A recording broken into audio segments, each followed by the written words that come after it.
Y bien, estamos con Rocío Silva Santisteban, que es presidenta de la Coordinadora Nacional de Derechos Humanos, que ha lanzado una campaña que se llama Fujimori Nunca Más. Rocío, buenas noches. ¿Qué tal? Buenas noches, Jaime. ¿Cómo estás?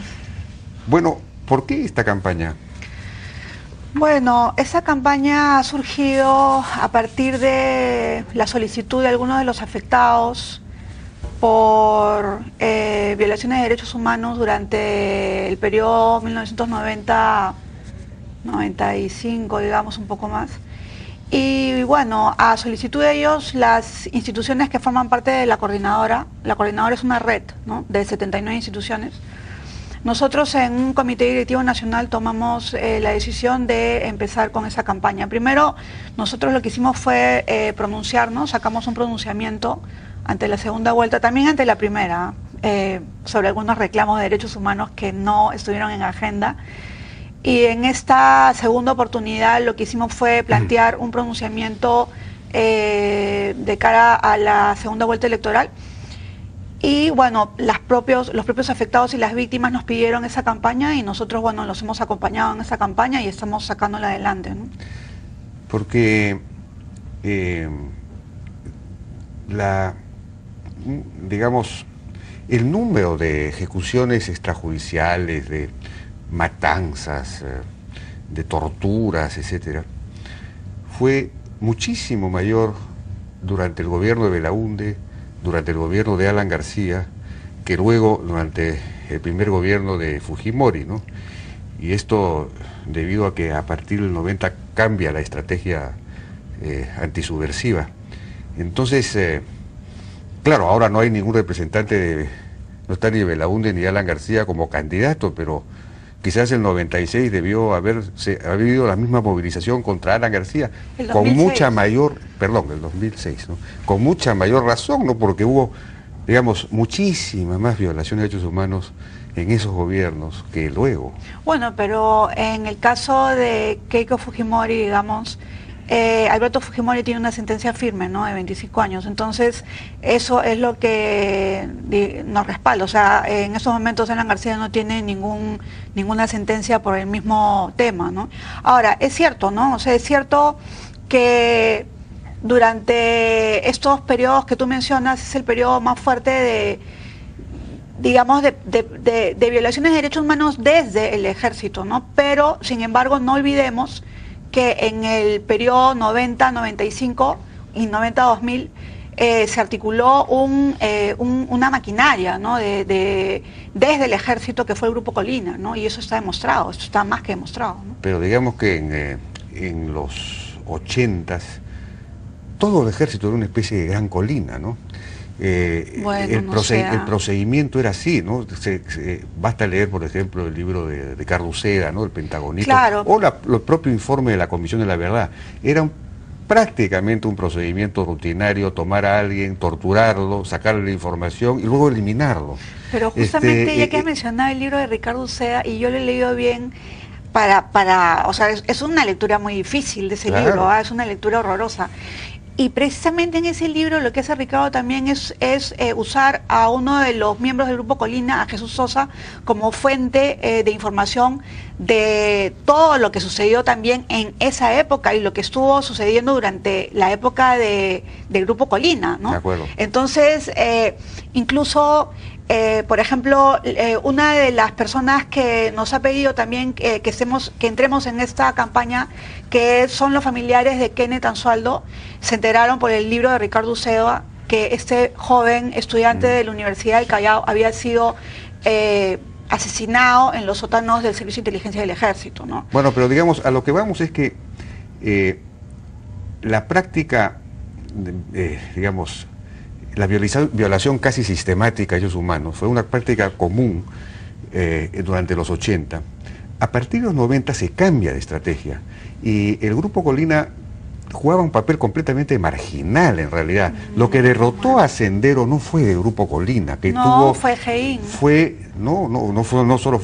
una estrategia de alianza con los campesinos, con las comunidades campesinas, que no se había dado antes. Antes se consideraba que las comunidades campesinas eran sospechosas, entonces entraba y se mataba, ¿no? Las matanzas eran muy frecuentes. A partir de los 90 se entra, digamos, el supuesto es que no son sospechosos sino aliados, se les da armas, se les da asistencia cívica, técnica, entonces las comunidades se vuelven aliadas y empiezan ellas mismas a delatar a los senderistas, a los comités locales, etcétera, de Sendero, y a partir de ahí se derrota a Sendero en el campo. Los dirigentes vienen a las ciudades y en las ciudades una estrategia de inteligencia policial limpia acaba con los dirigentes de Sendero, incluido Abimael Guzmán. Entonces fue una estrategia esencialmente respetuosa de los derechos humanos la que derrota a Sendero, ¿no es cierto? Entonces, ahí sí el Grupo Colina... mi querido Jaime, discrepamos. O sea, yo no soy una senderóloga, pero sí uno debe de advertir que a partir de los años 90 Sendero había perdido absolutamente legitimidad en esos sectores campesinos que tú mencionas, ¿no? Siempre y precisamente, al principio, muy al principio, antes de lo que sucedió con la matanza de animales de la Universidad San Cristóbal de Huamanga, tuvo una cierta ascendencia. Y entonces lo que sucede en los años 90 es que precisamente esta alianza que se da para derrotar a la violencia, es una alianza que también es, digamos, provocada también por la propia desestructuración, incluso las masacres que hubo, ¿no? Lucanamarca, por favor, ¿no? O sea, fue un escándalo, eso, ¿no? Pero entonces, eso fue anterior, eso fue mucho antes, pero eso fueron, claro, eso, digamos, cuando en esa época habían matanzas. A partir de los 90 no hay matanzas. Entonces, a eso es lo que voy. A partir de los 90 lo que hay es una alianza.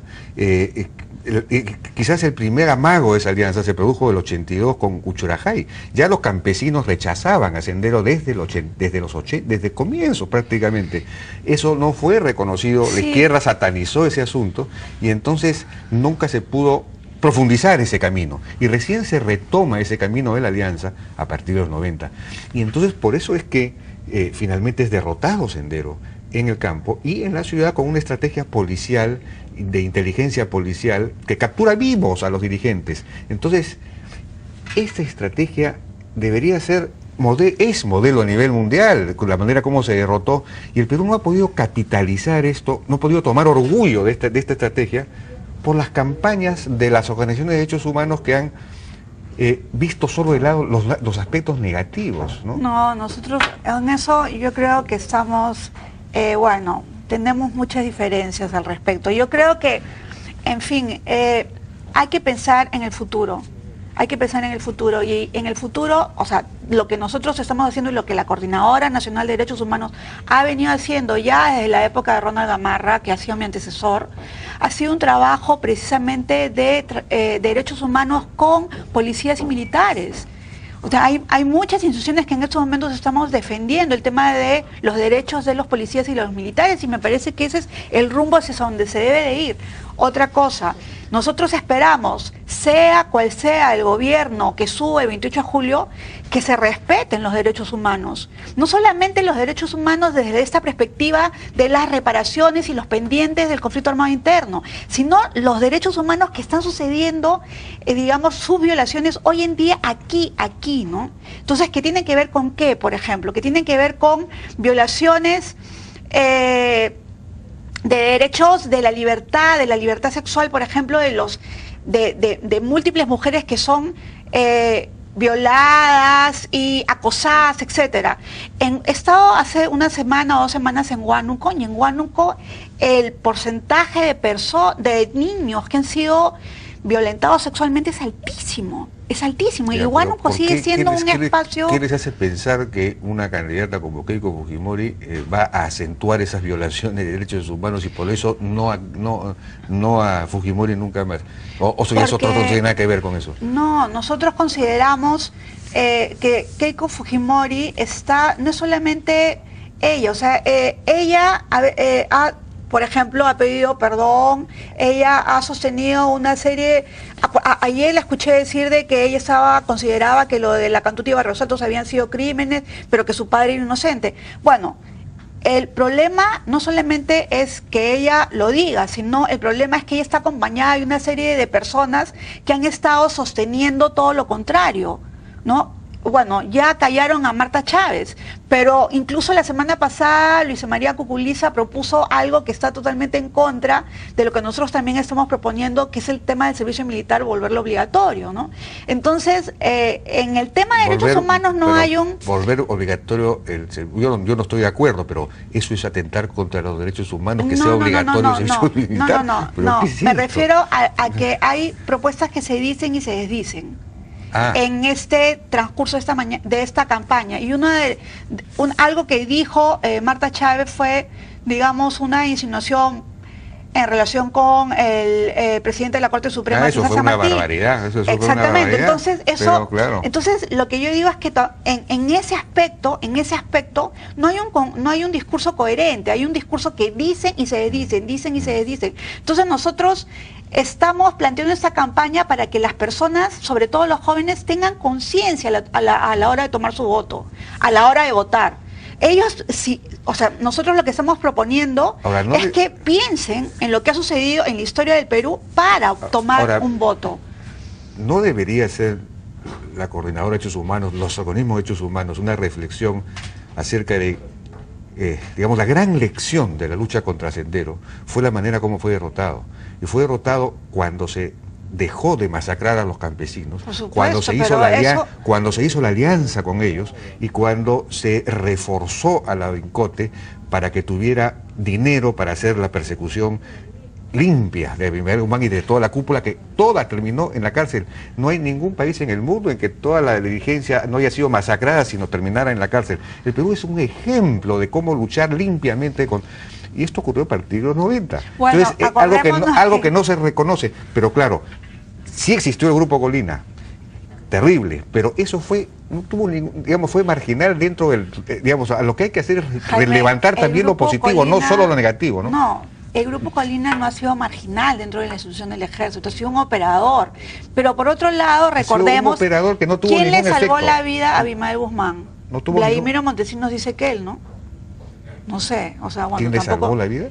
Vladimiro Montesinos en numerosas manifestaciones dice que Abimael Guzmán en un momento determinado quisieron fusilarlo y que él le salvó la vida porque es muy inteligente y como gran estratega. ¿Quién quería fusilarlo?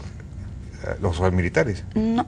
Bueno, algunos, no sé. Bueno, otros, digamos, otros. Bueno. Entonces, claro, estamos atravesando, esos años fueron años oscuros, fueron años muy oscuros, años en los que aún todavía no sabemos qué ha sido lo que ha sucedido ahí. De acuerdo. Mira, hace poco... ¿Por qué no levantar también lo positivo? Es decir, cómo se derrotó a Sendero con una estrategia realmente ejemplar. Entonces, esa parte hay que levantarla, no solamente la parte negativa, a eso me refiero.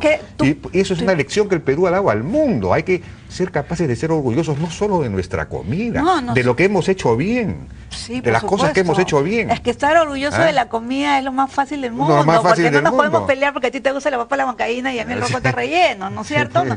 Las discusiones sobre argumentos políticos son discusiones que van en otro sentido.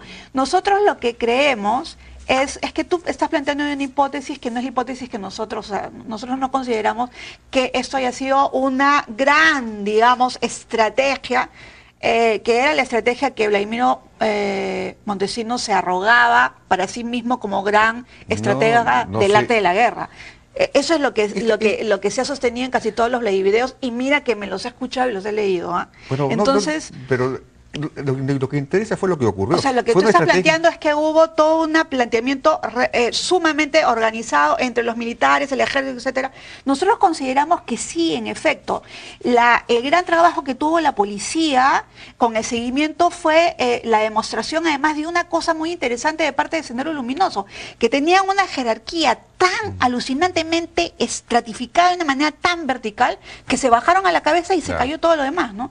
Entonces, eso sí es una demostración bastante interesante de cómo se luchó contra estos grupos que tanto daño le hicieron a nuestro país.